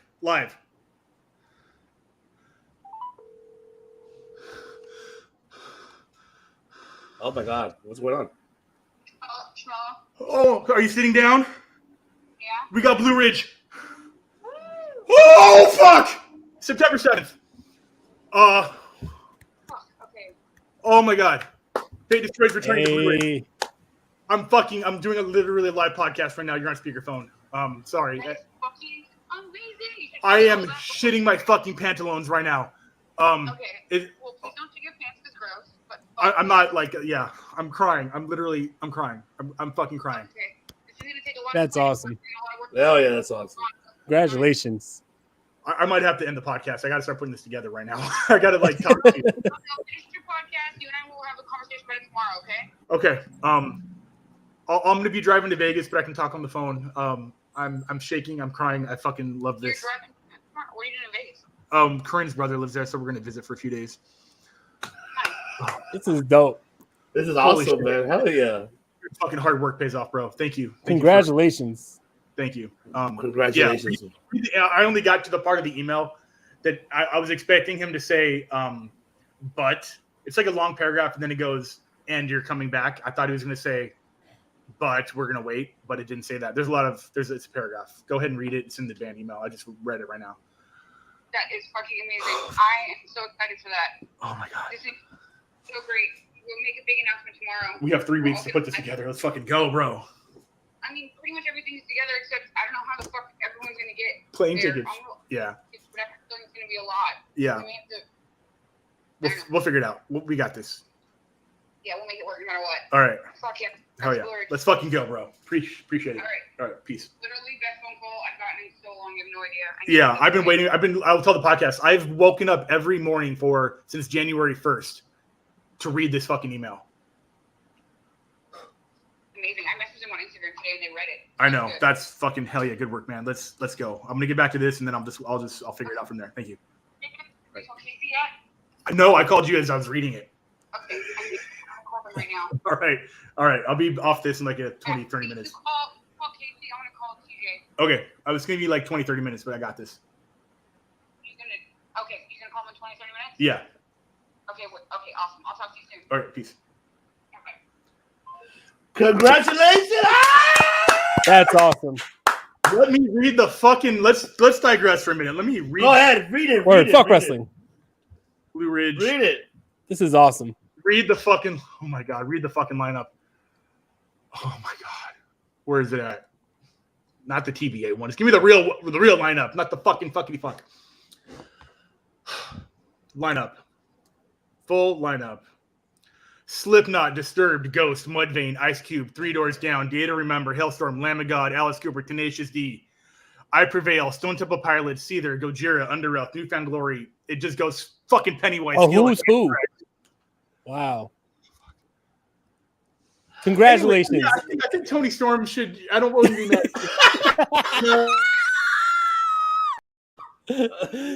Congratulations, man. Congratulations, brother. Real man. talk. I'm so proud of you.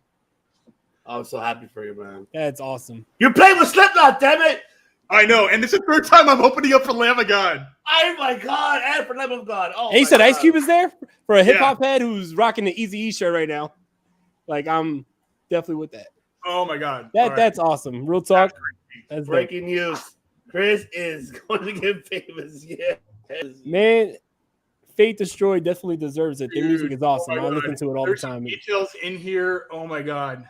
I don't want to announce. There's some details in here that would be unprofessional for me to speak of. It's fine. But let's give it a cheers.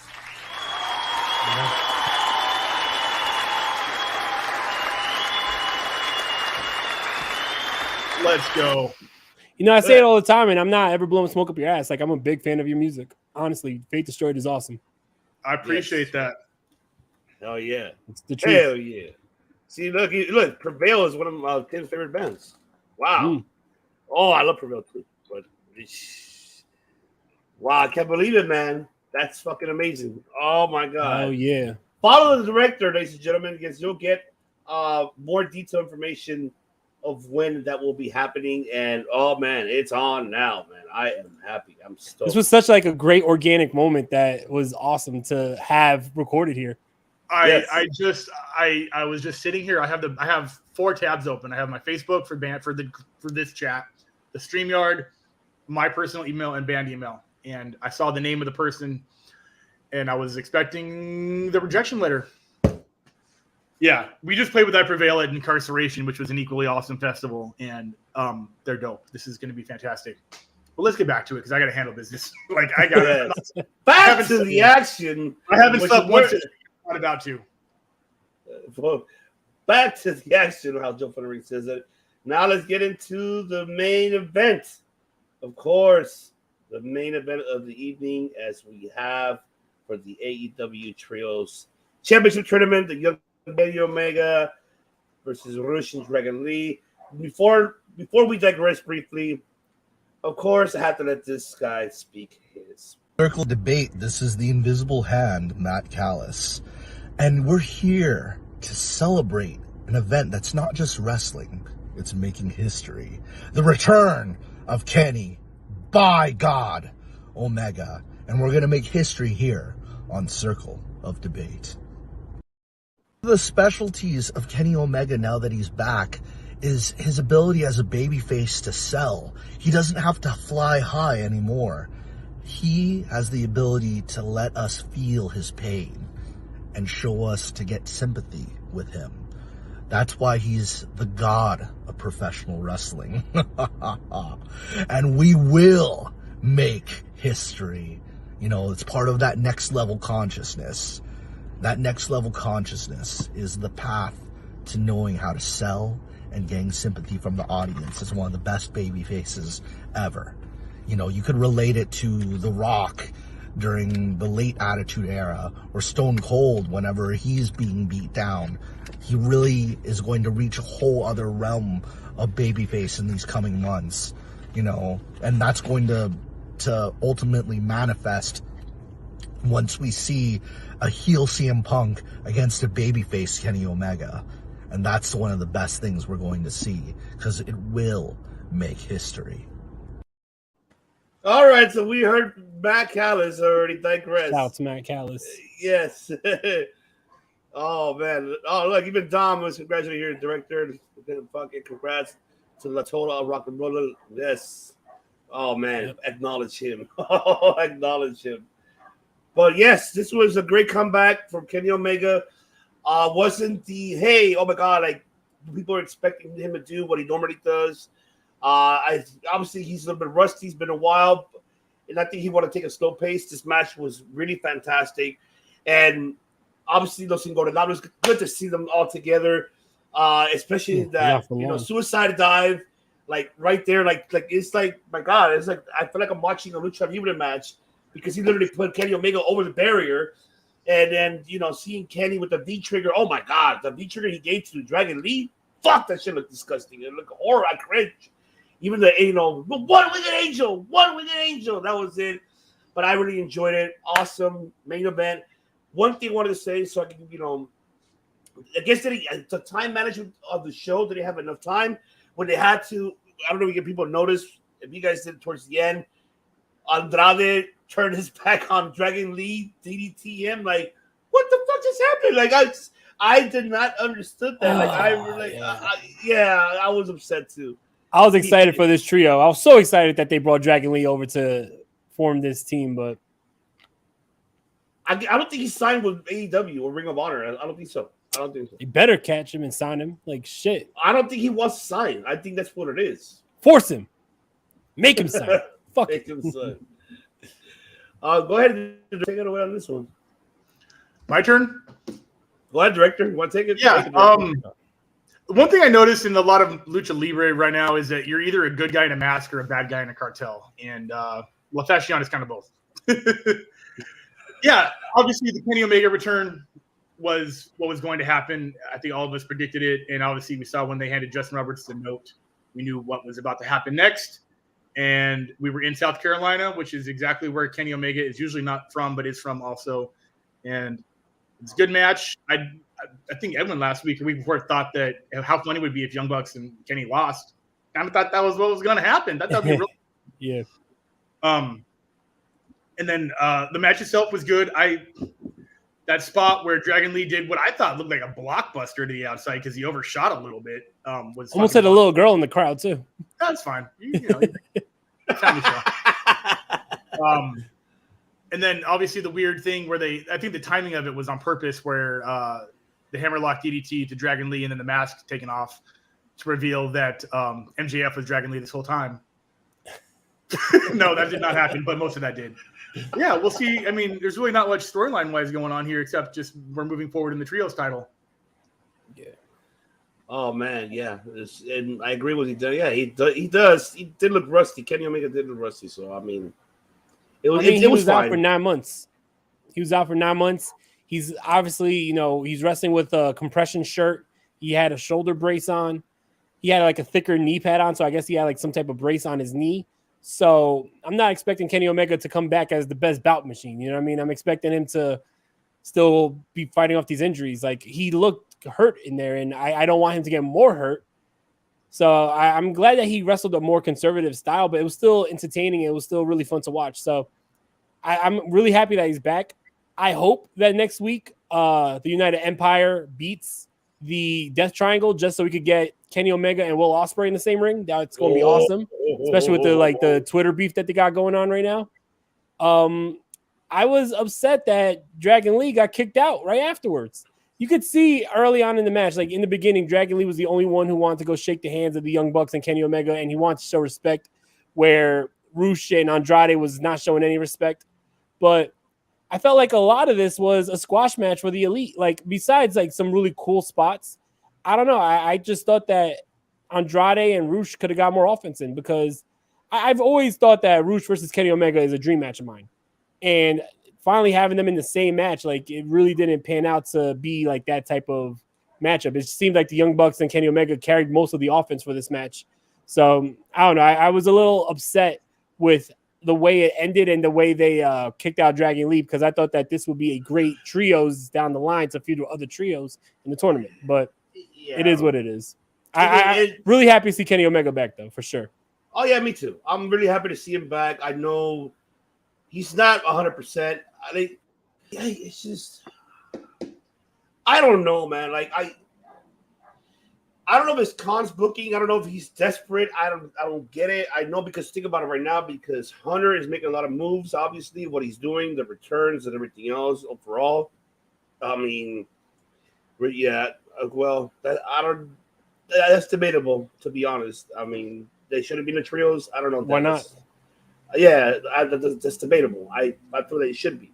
I think that we okay. Oh, I was trying to figure out what the fuck he was trying to say. I thought he was saying they will face Swerve and Lee. I'm like, who's going to swerve and become face? He meant they will face. Swerve and Lee, yeah. I was like, aren't Private Party are kind of like not really heels, not really faces? Why would they swerve against them? So yeah. Yeah, I don't want the Young Bucks and Kenny, because it's just like too much gold going to the guys who kind of decide who the gold goes to. That's kind of an NWO situation right now, I fear. And then obviously I don't want the belts also on Death Triangle, because Pac has the Euro title. So I always thought the titles were designed for best friends. I wouldn't be mad about that. I think that it's too soon for what's that new group? The Shunned, with Sonny Rose. Oh, the Trustbusters. Trustbusters. Yeah. Too soon for them to have any title talks. Too soon to be in this tournament, if you ask me. Shit. I mean, how many trios are out there though right now? AEW has a shitload. I remember on my podcast like a week ago, we counted up like 14 trios in AEW. You could have had a lot more. Which is why these titles sort of were supposed to exist. But yeah, I wouldn't be mad if it goes to best friends. That makes the most sense. It'd be the first gold those guys have held in a while. I would like to see the House of Black win it, but I don't think they will. I think that they're going to have a match at All Out, probably against Miro, Darby, and Sting, because that's the feud that they're wrapped up in right now. I don't see them winning this title.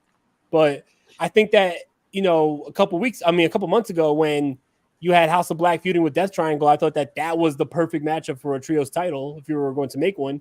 And now that you have it, I don't see neither of those teams winning the title. Yeah, I mean, look what we have right now. We still have, so they advance. So you think you still have Trust versus Best Friends. I mean, did that happen or is going to happen? Oh, yeah, it's going to happen tomorrow. I think it's going to happen on Rampage. Yeah, there you go. So I know the spoilers, but I'm not going to spoil it, obviously. But House of Black and Dark Order is the one I'm really intrigued because I really do see him in fucking this matchup.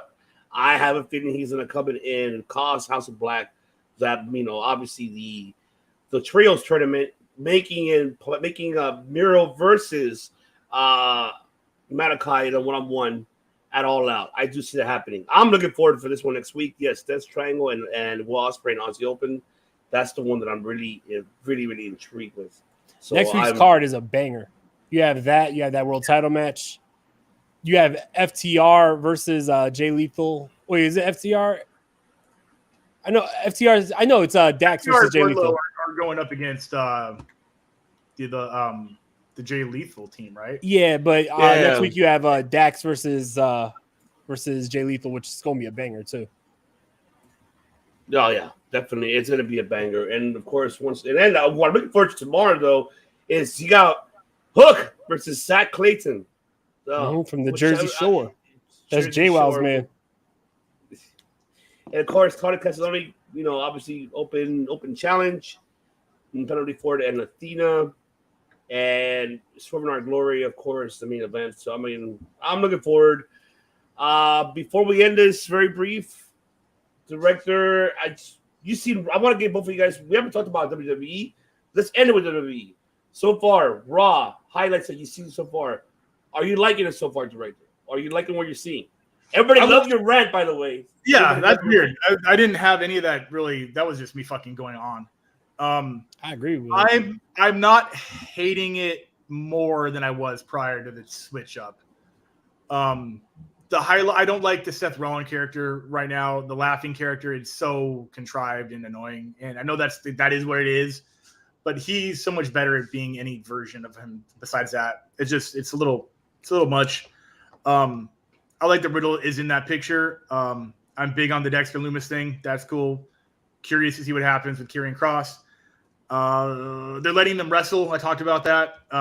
Miz is actually doing good work because they're putting. I think to be fair, the Miz is kind of being carried in these matches. As good as he is, he's fundamentally sound. He's not technically sound. They need to stop using the word superstar, in which they are. So that's cool. And yeah, I'm excited to see what's next. That's pretty much it. By the way, that promo, that was a fucking banger promo that Kevin Owens and Drew did. They killed it. They fucking killed it. Yeah, that was gone for 15 years. I the one that left. I got fired. I was the golden boy and I still got fired. Yeah, that's good. Yeah. I was the chosen one. I didn't call them. They called me. You're a wrestler. I'm a wrestler. Let's fucking wrestle. I love that. And he took the challenge. That was fucking amazing. I really fucking enjoyed it, man. That was awesome. Denaro, what are your thoughts so far about WWE, how they're doing with all this? I think Vince McMahon needs to step down. Nah. I think that it's been a lot better show, in my opinion. It's like night and day changes. And I feel like the best thing I could say about it is Raw and SmackDown is a lot more digestible. It's easier to watch. It's easier to sit down for the full 3 hours of Raw and enjoy it than, back in before this, I would sit down for Raw and I would be excited to watch Raw. And then by 20 minutes after, I'd be like, all right, let's turn this shit off. The Mets playing, I'd rather watch that. You know what I mean? Because it was just hard to sit through. There's so much goofy shit that they would add to it just as filler. And I'm done with WWE adding filler to fill out their shows. And now you have a show that is well paced. And before you know it, the show's over. And it's like, wow, that was a good sit through. I'm just curious to see how long they could keep this up. Right now, of course, they have all the momentum with Triple H writing. I'm just curious to see what WWE looks like in about 6 months. That's, I think, is going to be the real test. I'm with you 100%. I think we have to wait by the end of the quarterly. Which you know what, I was really pissed off that I guess there was rumors. I mean, I don't know if it's rumors or it was written down that the last quarterly meeting they had, they're like, oh well, I don't know. Right now, the way how it's looking great because Vince is gone and I don't see no creative superstars. And I mean, whoever part of that investors call made that a comment is like, hold your brakes, buddy. I mean, Triple H hasn't even had a month yet with this company on his back yet. I mean, give him time. Next quarter, you will see a difference, which I have that in Hunter. He'll make a hell of a difference in the next quarter. By the end of the year, we're going to see WWE make a big difference overall on the main roster. And I'm telling you, Tony Khan's watching because he said it himself. He's watching the product. He is definitely watching what they're doing, and he's going to follow the same thing. He's a mark first. He's not like I know WWE has been watching AEW this whole time too. I know they definitely have to have spies watching the product. That would be fucking career. That would just you can't be that cocky to not have someone watch it. At least one person. Yeah, of course. I think that everyone's watching everybody. I feel. Yeah, definitely agree. And there you have it, ladies and gentlemen. We are done for this evening here for 115, of course. And do not forget, follow us, everyone here on the social media platforms and our YouTube channels, of course. The Long Circle Debate. You can catch Wrestling Delorean here Wednesdays and Fridays, 7 o'clock Eastern, 6 o'clock Central Time, 4 o'clock Pacific Time. And, of course, next Wednesday will be the recap for 278. Tomorrow will be the New Japan show because the director will be in Las Vegas mañana. Viva Las Vegas. So he'll be there tomorrow, taking a mini vacation, getting ready because after the big announcement here, live here for all of you guys. For the rest of the year, it's just nothing but stuff to not sleep about. Team no sleep. For real. Team no sleep. See, that's why. And follow Fake Destroyed as well. And FDS on Facebook and Instagram. It's pretty easy to find. Yes. If not, you can follow us it's on the link tree. We can find the director. You'll find Fake Destroyed, and there you have it. See the upcoming tours they're going to have. And, of course, once again, the one coming up on September 4th at the Whiskey. Of course, I will be there because I'll be supporting. Hell yeah, of course. I got to be there to support me. Papi Chulo. I got to be there for the Papi Chulo. I have to be there. What do you mean I'm not going to be there? But I will definitely be there. Once again, to all our SoCal, pro wrestling fans and who love Fake Destroyed. Once again, Sunday, September the 4th. It's a Labor Day weekend, guys. Monday's off. You can just, go get, get your heart, rock on, metal out, get drunk, cure the hangover the next day. But you can say, I just enjoyed seeing Fate Destroyed. That's right. So that's what you need to do. Hell yes, that's right. And any other show that I think that's we have right now, director, or any other show? Until when you find out the next 24 hours, the announcements they're going to make. So stay tuned for that because I'm looking forward of what announcement they get. You heard it here live, the preview, the teaser. But 24 hours, follow Fake Destroyed, follow the director on his social media platforms. You'll get the surprise he's going to have for everybody, for all Fake Destroyed fans. And like I said, once again, follow this man right here because he's rocking out with his outs right there. He's going, that's what he's doing. Yes, that's what he's doing. See? He's reading the email still. But yes, very brief to all of our audio platform listeners en español. Muchas gracias por escucharnos aquí al Circo Debate, el capítulo 115. Gracias por todo el apoyo y soporte que nos das. No se olviden de suscribir a nuestro canal de YouTube. Y si nos está escuchando en la área de plataformas, saludos a toda Latinoamérica, Colombia, Brasil, Nicaragua, Ecuador, Honduras, Salvador, México, Chile, Puerto Rico, Dominicana Republicana. Muchas gracias por todo el apoyo que nos dan ustedes aquí. Y no se olviden también a suscribir aquí en nuestro canal, donde pueden venir aquí en The Wrestling Delorean Podcast. Y también aquí también pueden seguir a la banda Fake Destroyed si quieren mirarlos, señores y señores. En septiembre 4 aquí en Los Ángeles. Si están aquí en Los Ángeles, pueden ir hasta el Whiskey para mirar al director vivo, tocando y darle de todos sus rock and rolls a ustedes, señoras y señores. Y gracias por todo el apoyo y el amor. Lo queremos muchos. Y all to our European listeners, guten Tag, wie geht es dir? I know Money Mike, and he's teaching me, but he's not, he's behind the scenes now. But choose to everyone, to Belgium, Switzerland, Czech Republic, Estonia, Sweden. Thank you all very much. And shout out to Romania and India. Thank you very much. And Fiji and the Philippines as well. Thank you all for listening and tuning in. We are doing this because of you guys. And directors, feel the same. De Niro feels the same as well. We're doing this because of you guys, and we appreciate you all for allowing us to be at your homes or in your head or on your headphones, anywhere you're at, listening to us. We appreciate you. Y le agradecemos todo. But De Niro, in English, all the way, brother. Take it away. I mean, I didn't say much, but you can take the rest of it. Yeah, everybody who's riding with the Wrestling Delorean, everybody who's riding with the Circle of Debate, we appreciate you guys. Thank you for always, making us a part of your nightly routine here on every Thursday, every now it's like Mondays, Tuesdays, Wednesday, Thursday, Fridays. We appreciate you guys always adding us to your nightly routine.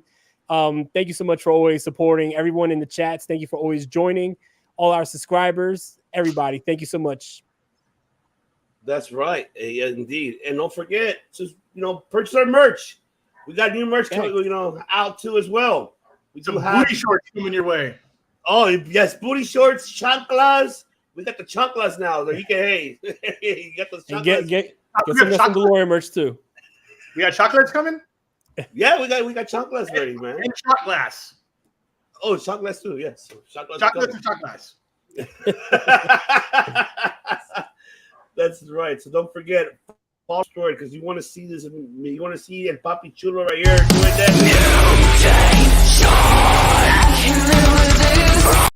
Because he's gonna do that every. Oh, I can't wait to see that. Look, I heard it so many times. I need to see it live now because I haven't heard you just play that song. So remember, the last time I heard you play, you were not playing that song. So now I gotta hear it live.